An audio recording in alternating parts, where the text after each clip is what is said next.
بسم الله الرحمن الرحیم. السلام علیکم ګرانو هیوادوالو، یو ځل بیا د هسکې مینې ولسوالۍ یعنې د ګورګورې سیمه ده، دلته راکېوتې او دلته د شابوی تنګي ته راغلي وینې تاسو وینئ د شابوی تنګي واقعا چې ښایسته تنګی دی، ښایسته منظرې لري، اوبه لري.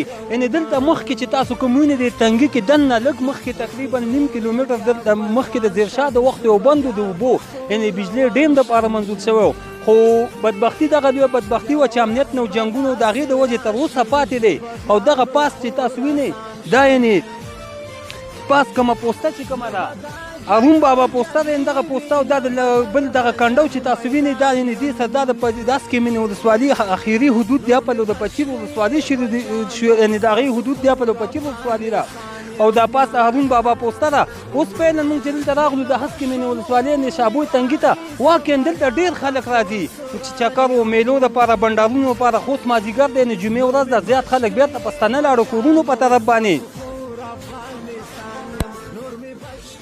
میرویس احمد شاه پشان فرزند بزرگوما شن اخلاص کی دا پیغورا غیرتمند بزرگوما. نو هیوادوالو تاسو سره هم شریکه کړه چې واقعیت سره د هسکې مینې ولسوالۍ د شابوی تنګی چې کوم یو دی واقعا سره ښایسته منظرې، ښایسته هوا، ښایسته اوبه لري. یعنې خلک د ښار خلک د نورو ولسوالیو خلک دغه چکر او دغه منظرې ډېرې خوښوي. خو ضرورت پکې سل په سلو کې د امنیت دی. الحمدلله چې اوس دلته امنیت راغلی، مونږ هم راغلي یو چې امنیت دی دلته او د ولسونو او د یعنې حاکم ولسونه چې دې نه کډوال شوي بېځایه شوي هغه هم ټول راغلي دي.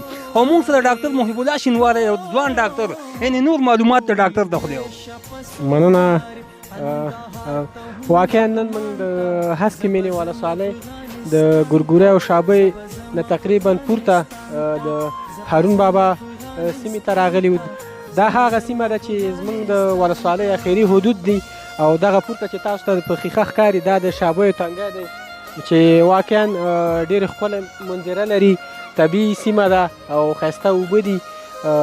همداسې د یادولو وړ ده چې موږ مخکې تاسو ته د دې په باره کې معلومات درکړي یو تلویزیون چې هغه سیمه چې ښکته تقریبا د ښکته چې د ګورګورې سیمه وه هغې نه تقریبا موږ شاوخوا 4.5 کیلومتره پورته اخري حدود ته راغلي وو.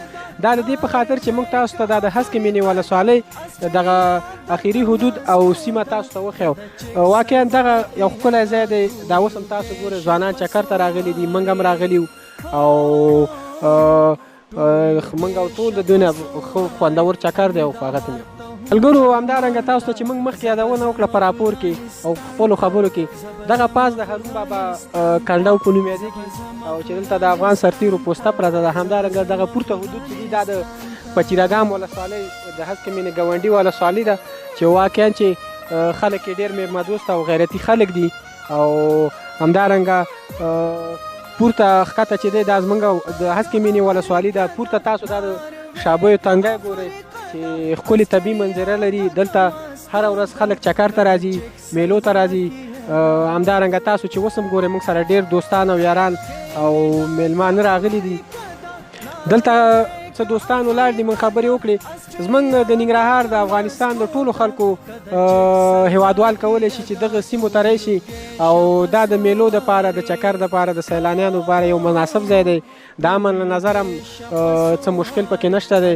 خلک یې میلمه دوسته غیرتي خلک دي او د ذهن ته سکون ورکوي. نور په تاسو غږ کوو چې د شینوارو هسکې مینې د ولسي خیریه بنسټ د رهبرۍ او د ټول ټیم د همکارانو نه ډېره مننه چې موږ هم د میلمه په حیث راوستو دلته د دغې ټیم او د دې ټولنې ملاتړ وکړئ. انشاءالله ستاسو مرستې ستاسو کومکونه به نیغ په نیغه په دې ولس کې ولسونو کې دردېدلي دي خلک، غریب خلک، یتیمان، کونډې، دوی ته ستاسو مرستې او هغه نیغ په نیغه ورسوي. نور هم په الله سپارو. مننه. خیر اوسئ. کور ودان. مننه کوو د ډاکټر صاحب ځوان ډاکټر تکړه محب الله ډاکټر صاحب نه ډېره مننه کوو چې تاسو ته د خپل وطن په باره کې یعنې پوره معلومات درکړو د امنیت په باره کې.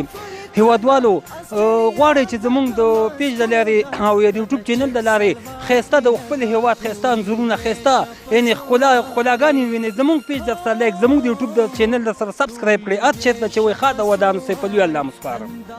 ګران دی په مګران وطن